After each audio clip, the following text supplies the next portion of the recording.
বছরের প্রথম শাপলা রাখছি আজকে। আসসালামু আলাইকুম, কেমন আছেন সবাই?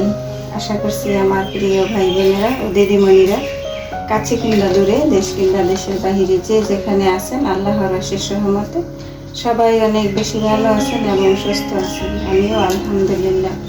তার মধ্যে বলছি, মনে হয় না যে সবাই ভালো আছে, তো আমিও সেই রকম মোটামুটি আর কি। মন মানসিকতা খুবই খারাপ, কারণ এই দুর্ঘটনার কথা তো সারা বাংলাদেশ বা সারা বিশ্বে ছড়িয়ে গেছে।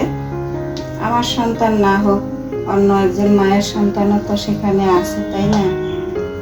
তো এই খবরটা শুনে কেউই কিন্তু স্থির থাকতে পারছে না, তেমনি আমিও না। আমি কিন্তু এমনি আমার হার্ট থেকে অনেক দুর্বল, মানে কোনো রকমের দুর্ঘটনা বা যে কোনো মানে দুর্ঘটনা, অ্যাক্সিডেন্ট যাই বলেন না কেন, মানে দুঃখজনক ঘটনাগুলো আমি সহ্য করতে পারি না আর কি। তো সেই জায়গা থেকে আমার মন মানসিকতা একেবারেই খারাপ, যা বলার মতো নয়। তো গতকালকেও ভিডিওতে বলেছিলাম যে আমি কিন্তু গতকালকে জোড়াগাতা দিয়ে ভিডিও অল্প একটু আপলোড দিয়েছি, যেহেতু তার আগে 2 দিন পর পর ভিডিও আপলোড দিইনি, সেই জন্য। আর না হলে গতকালকের ভিডিও আমার আপলোড দেওয়া হতো না। যাই হোক, যে চলে যায় সে তো চলেই যায়, তাকে তো আর কেউ ধরে বেঁধে রাখতে পারে না। যার মৃত্যু যেখানে আছে সেখানে হবেই। এটা হচ্ছে উসিলা। আসলে প্রত্যেকটা মানুষই দুনিয়া থেকে একটা উসিলা নিয়ে বিদায় হবে, তবে এই জিনিসটাই কেউ মানতে চায় না। কোনো একটা অ্যাক্সিডেন্ট হলে তার উপরে দোষটা চাপিয়ে দেয়, কিন্তু আল্লাহর হুকুমের কথা একবারও ভাবে না। তো এই ব্যাপারে আসলে বলার কিছু নেই, যে যেভাবে বোঝে, যার জায়গা থেকে যেভাবে যেটা বুঝে ধরে আর কি, সেভাবেই বুঝে নেয়। আমি মনে করি সবই আল্লাহর হুকুম, কারণ কেউই কিন্তু ইচ্ছা করে এরকম অ্যাক্সিডেন্ট করে না বা করতে পারে না। তো পাইলট তৈকির আহমদ মনে হয় নাকি তৈকির ইসলাম, সেও কিন্তু অনেক চেষ্টা করেছে, কিন্তু সে চেষ্টা ব্যর্থ হয়েছে। যাই হোক, সবকিছু আল্লাহর হুকুম। সব পরিশেষে একটাই কথা বলবো, যারা এই দুনিয়া থেকে বিদায় নিয়ে গেছেন, আল্লাহ তাআলা যেন তাদেরকে জান্নাতুল ফেরদাউস দান করেন, আর যারা আহত অবস্থায় আছেন তাদেরকে যেন আল্লাহ তাআলা সুস্থতা দান করেন। এছাড়া আর আমাদের বলার কিছুই নেই, বেশি বেশি দোয়া, এতটুকুই। আর এই যে এখন এই শাপলাগুলো আমি আমার পছন্দ মতো কেটে নেব। এই বছর আর শাপলা খাওয়া হয় নাই, আজকেই প্রথম রাখছি। আল্লাহ পাক যদি খাওয়ায় তাহলে খাবো ইনশাআল্লাহ। এই তো শাপলাগুলো কেটে কুটে ক্লিন করে সুন্দর করে নিয়েছি, আর এখন এইটা একটু হালকা ভাপিয়ে নিতেছি গরম পানিতে। তো আমার কাছে ভাপিয়ে রান্না করলে সেটা বেশি ভালো লাগে, দেখতেও ভালো লাগে, খেতেও ভালো লাগে। তো যার জন্য আমি তো একেবারে সামান্য হালকাভাবে ভাপিয়ে নিতেছি, তেমন একটা বেশি না আর কি।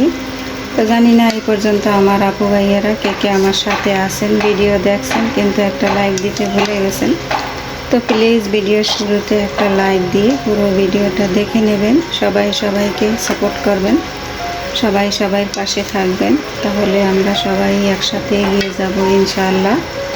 তো এই তো দেখুন, একেবারে হালকাভাবে ভাপিয়ে নিয়েছি। এখন অফ ক্যামেরায় আমি এগুলো নামিয়ে নেব। শাপলাগুলো নামিয়ে এই তো রান্নাটা বসিয়ে দিয়েছি অফ ক্যামেরায়। এখানে এসে মশলাপাতি দিয়ে সব কষিয়ে নিতেছি। তো শাপলা দিয়ে তেলাপিয়া মাছ দিয়ে আজকে রান্না করব। মশলাগুলো কষানো হয়ে গেছে, আমি সামান্য একটু পানি দিয়ে দিচ্ছি। এখন শাপলাগুলো দিয়ে কষিয়ে নেব।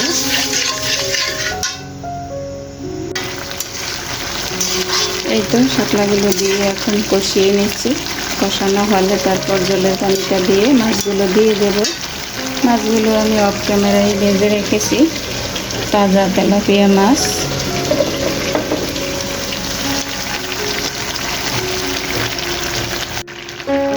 অফ ক্যামেরায় জলের পানি দিয়ে মাছ দিয়ে এই তো রান্নাটা করে নিয়েছি। এখন সবশেষে একটু ধনিয়া পাতা দিয়ে দেব। মিনিটার অনেক খিদে লেগে গেছে, তো মিনিটায় ডাকতেছে।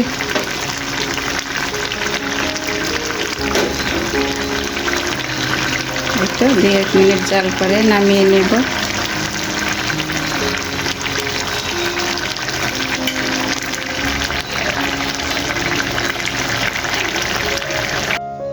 মাছের তরকারিটা হয়ে গেল, এখন একটু ঢেঁড়স ভাজি করে নেব।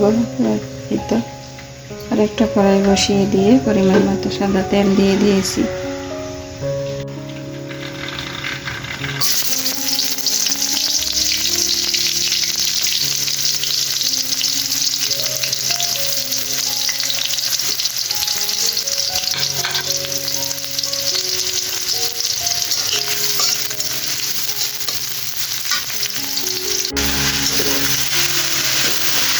ঢেঁড়স ভাজিটা বসিয়ে দিয়েছি, আর এই যে ঢেঁড়সের সাথে অল্প করে একটু আলু দিয়েছি।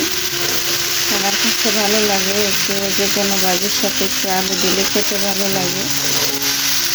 তো সবচেয়ে বড় একটা দুঃখজনক ঘটনা, যেটা আপনারাও জেনেছেন, হয়তো জানেন না, হয়তো আমার নিকটের মানুষ এটাই হয়তো জানেন না, কিন্তু নিউজটা সবাই দেখেছেন। একই বাবা মায়ের 2টা সন্তান ছিল, এক ছেলে এক মেয়ে, নাজিয়া আর রাফি। 2জনই মারা গেল। মেয়েটা মনে হয় 3-4 ঘন্টা নাকি হাসপাতালে কাতরাচ্ছে, আমার সঠিক মনে নেই। আর ছেলেটা 24 ঘন্টা ছিল। তো মেয়েটা ছেলেটা একইভাবে চলে গেল মা বাবার কাছ থেকে। এই ঘটনাটা খুবই দুঃখজনক।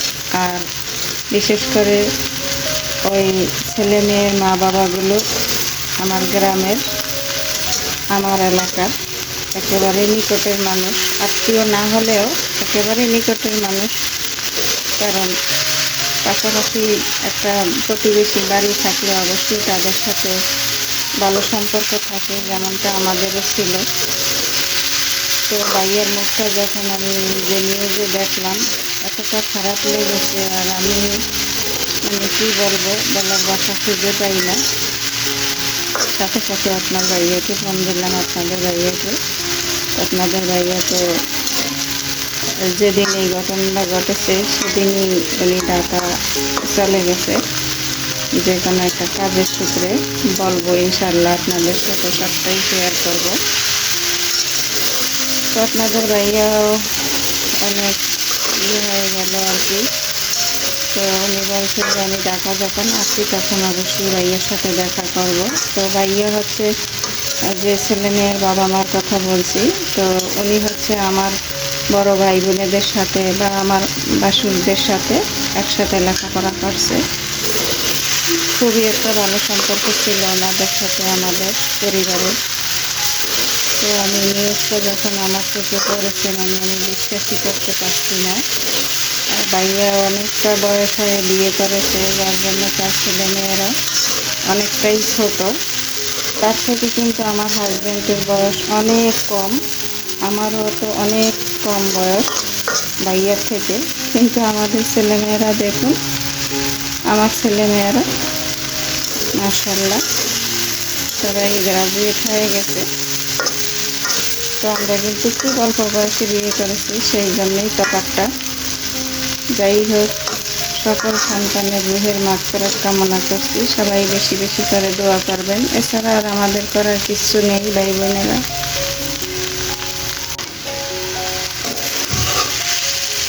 ঢেঁড়স ভাজিটা হয়ে গেছে, এটা এখন নামিয়ে নেব। এখন শাপলা ফুলের বড়া ভেজে নেব। বড়া বলেন, পাকোড়া বলেন, যেটাই বলেন। তো সেগুলো আমি অফ ক্যামেরায় গুছিয়ে নিয়েছি, এখন শুধু বাজার পালা। তো ভাইয়া কিন্তু এই ছেলে মেয়েদের জন্য গ্রামের বাড়ি ছেড়ে ঢাকা শহরে উঠেছিলেন। তো আজ দেখুন ভাগ্যের কি পরিহাস, সেই ছেলে মেয়েরাই কিন্তু বাবা মাকে ছেড়ে বিদায় নিয়ে গেল চিরতরে।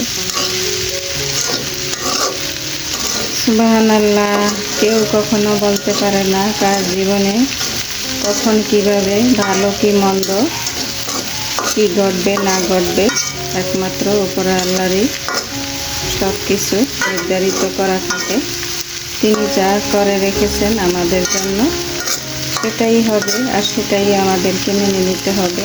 আমাদের হাতে কিছুই নেই, কিন্তু আসলে মানুষ একটা উসিলা পেলে কত রকমের কথা বলে, সত্যিকার অর্থে এগুলা কিন্তু ঠিক না। তো অফ ক্যামেরায় শাপলা ফুলগুলো আমি কুচি করে নিয়ে তারপরে সামান্য একটু মসুরের ডাল বাটা দিয়ে দিয়েছি, পরিমাণ মতো পেঁয়াজ, তারপরে একটু জিরে গুঁড়ো, একটু ধনিয়া গুঁড়ো দিয়ে মাখিয়ে নিয়েছি। তো এই যে বললাম না কাঁচামরিচ নেই, তো আজকে কাঁচামরিচ ছাড়াই সব কিছু চলবে, করার কিছু নেই। যখন যে পরিস্থিতি সেটাই কিন্তু মোকাবেলা করতে হয়। তা আমি এখন এই তো শাপলা ফুলের বড়াগুলো ভেজে নেব অল্প তেলে। বিসমিল্লাহ। তো এই তো এক ধাপ হয়ে গেছে। তো বড়াগুলো ভাজতে ভাজতে আমার আজকের ভিডিওটি এখানেই সমাপ্ত করব। দেখা হবে আবার নতুন কোনো ভিডিওর মাধ্যমে। সেই পর্যন্ত সবাই ভালো থাকবেন, সুস্থ থাকবেন, নিরাপদে থাকবেন। সবাই সবার জন্য দোয়া করবেন। আল্লাহ হাফেজ। আসসালামু আলাইকুম রাহমাতুল্লাহি ওয়া বারাকাতুহু।